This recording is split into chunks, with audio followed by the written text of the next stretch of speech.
Is getting hot in places where it's been cool, and we got to go where the enemy takes us. Well, that, of course, is Senator Lindsey Graham after meeting with Defense Secretary James Mattis yesterday. The Pentagon saying it will soon brief Congress on the recent deaths of these 4 heroes, the U.S. Special Forces soldiers in Niger. They are the first American combat casualties in that Western African country. That ambush that took their lives, of course, raising many unanswered questions about what happened and the deployment. And Senator Graham says that as the influence of radical Islamic terrorism is spreading in Africa, we must do something about it. And the military, he says, is expanding the fight there.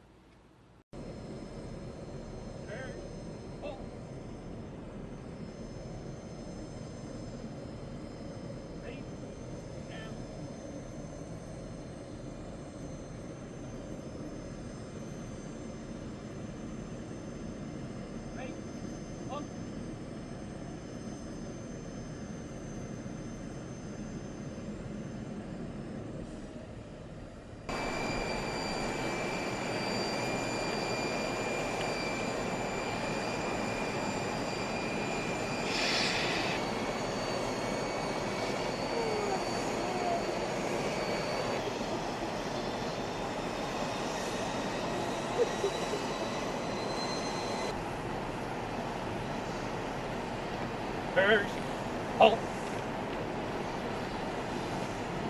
Ready, down. Ready, up.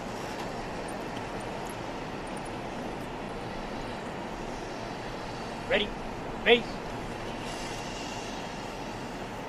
Ready, step.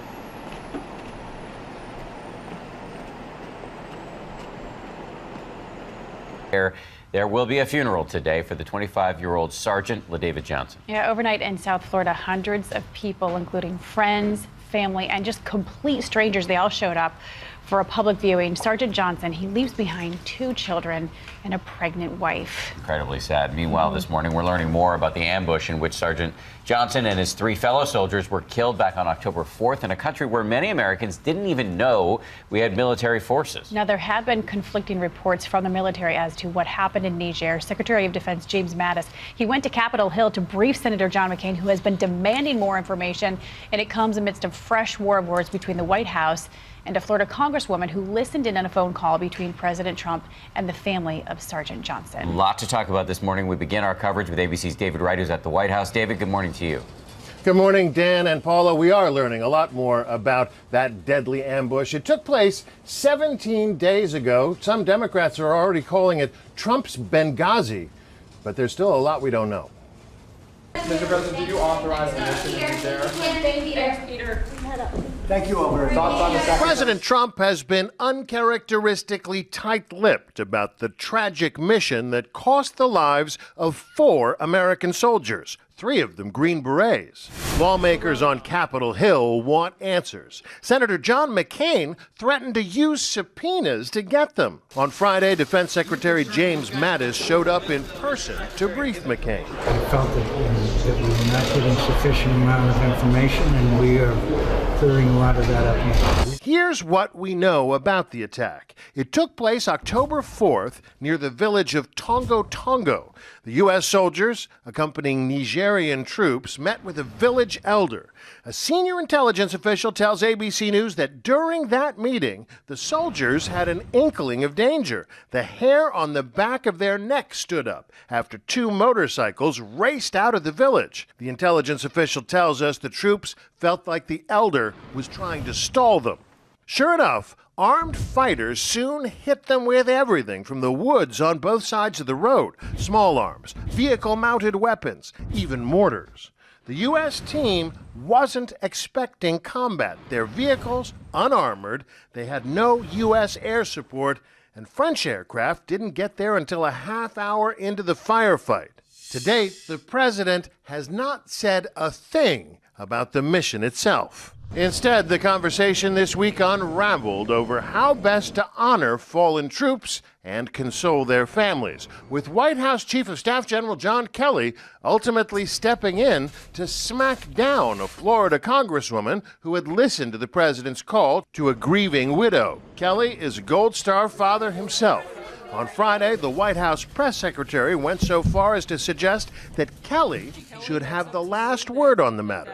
If you want to get into a debate with a four-star Marine general, I think that that's something highly inappropriate. The president called him an elegant man, adding that he's doing a fantastic job. He was so offended that somebody would be listening to that call.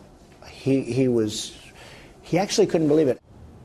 Bottom line, we still do not have a complete picture about what happened in Niger. The Pentagon is conducting an investigation with the FBI's help, and the Senate Armed Services under John McCain is likely to hold hearings. And convince their followers that everything they say is coming to pass. So this is a significant victory in terms of demonstrating that what was the Islamic State is beginning to disappear. Now that's the good news. The bad news is that in fact they have spread in a lot of places. They have created sleeper cells in Europe. Obviously, their offshoots exist in Africa, as Senator Graham was saying. We saw today that there was a major ambush that killed a large number of Egyptian senior security people, which also shows the Islamic State and its affiliates are in Egypt, in Africa, in Europe, in the Philippines. So this is still a very big battle, but their ability to appeal based upon their successes has certainly been made harder by the fall of Raqqa. Yeah, I mean, that is like taking Hitler's bunker in Berlin, in a sense. And the Trump administration was able to, achieve this with their allies. But some are also worried at the fall of Mosul. I mean, the radical Islamic terrorists then conducted the Barcelona attack. So I imagine what you're saying is, as you said, they're spreading out, like cockroaches when you turn the lights on in the room, and now are a new effort. And the new challenge is, for example, what's happening in Africa. I think we have to recognize that the problem is partly military, but not completely military. We can defeat them in places, but they also have an ideology that is appealing to those who are disaffected, those who feel oppressed, those who feel left out. And so part of our challenge is not only to defeat them militarily, but at the same time, we have to do a couple of things. We have to have an approach that emphasizes good governance. We have to have an approach that helps to create economic development. We also have to have an approach that actually discredits the ideology. Now, we can't do that, but we have one new major asset. You have lots of ISIS fighters who are now surrendering.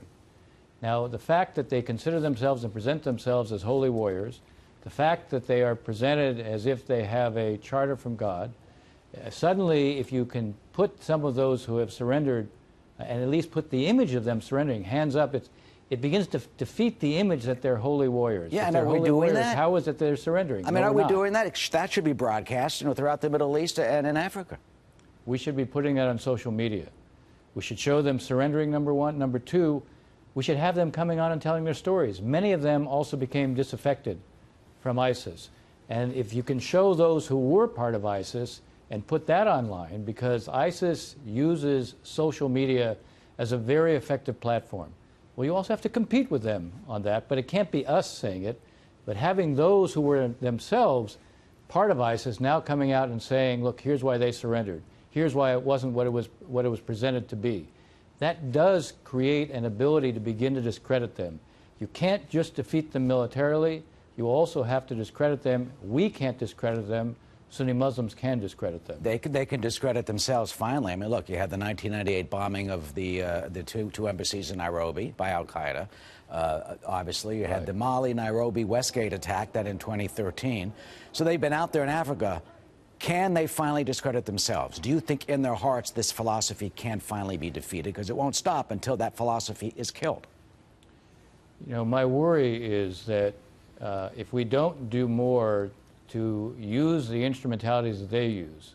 It's not that the U.S. isn't using social media, but the fact is we can't be the ones who discredit them.